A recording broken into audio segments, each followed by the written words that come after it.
everybody, my name is Anne and welcome to Painting Big. This is a new video series that I'm experimenting with. We're going to be covering the fundamentals of miniature painting, which is to say the basic techniques, the foundation of things so that you can get you started going in the right direction and you can develop your hobby from there. There are certain techniques that if you just start with a good basis, they can really help you eliminate frustration. So we're going to start out with base coating. Let's go. All right, so we're going to use a Templar model, a Bones model from Reaper Miniatures today, and we're going to be using red. We're going to be using Asmodeus red, which is actually from the Pathfinder paint line that Reaper produces for Paizo. Asmodeus red, there's the number for you. It's a beautiful warm dark red. It's one of my favorite reds, as many people who subscribe to my Patreon already know. I do have a Patreon. It's patreon.com/paintingbig, all one word. And yeah, we'd love to have you over there. If you're interested and you enjoy these videos, I would love to see you there. So first of all, let's talk about using the right size brush and also the right material for your brush.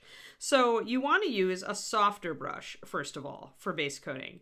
And the reason for this is if you use a stiff bristle, like one of the plastic brushes with the yellow bristles or the white bristles, things like that, what you'll notice is you're more likely to leave brush strokes. So I tend to get more mileage out of a softer brush. Second of all is the size of the brush. You want a brush that will let you cover the surface pretty fast. Base coating is the most boring part of the miniature process, except for maybe prepping. And so you want to get it over with, right? You want to get it done. So use as big a brush as you can that will still let you be neat, but that will let you cover the surface efficiently. So today I'm using a Sable, a Winsor & Newton professional watercolor Sable. Professional doesn't really matter. Usually there are several grades of brushes. Student is the cheapest, professional is a mid-level. And then there's the very, very, very fancy Kolinsky Sable. You can see the word Kolinsky right there. And that is the very, very highest end Sable, one of the top 2 grades of red Sable. So after that slight digression, now we'll talk about paint consistency.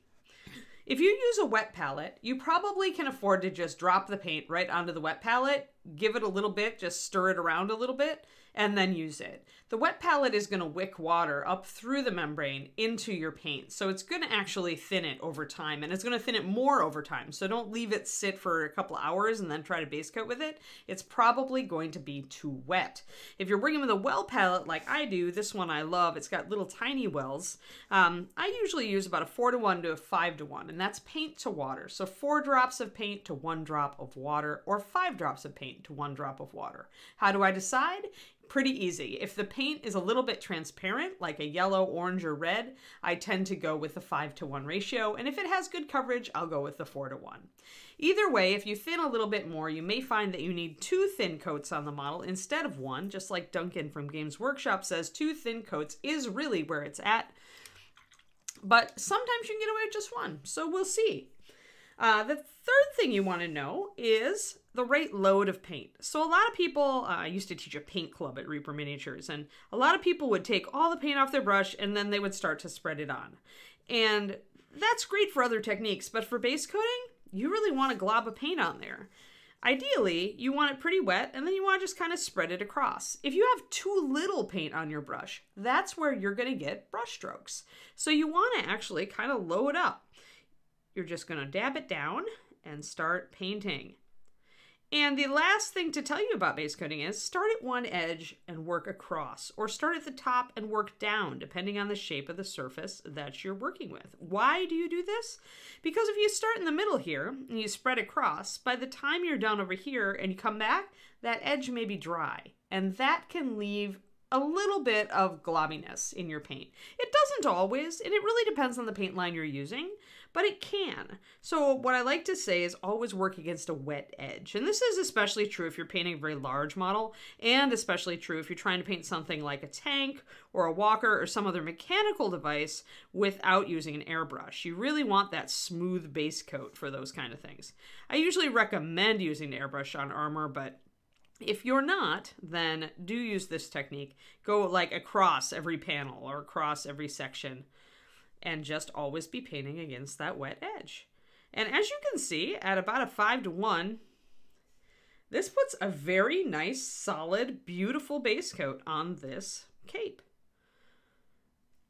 And that's pretty much all I've got to say about it. Let it dry, because sometimes when it is just a little thin, you will see that it's maybe needs a touch up on some of the raised surfaces, especially if you put this over a really textured area. The other thing I'm going to say is you're going to see a little pooling because you're using excess paint. You're going to see it pooling a little bit, almost like a really thick wash, like down here in the folds. Don't worry about it, actually. If you were using full strength paint and letting it get that thick, you might notice some cracking or some sort of weird gumminess, but you thinned it. And because you thinned it just a little with water, you can afford to let that paint just sit there. It should dry just fine. All right, everybody, I hope you enjoyed this video. I also want you to know that I do Twitch streams, so if you have questions, come on over to twitch.tv/paintingbig, and I'm there on Saturdays at around 4 p.m. USA Central Time, and I'll be glad to answer any questions during our paint club on Saturday. All right, thank you, and I appreciate you watching this video. I hope you enjoyed it, and we'll talk to you later. Thanks. Happy painting.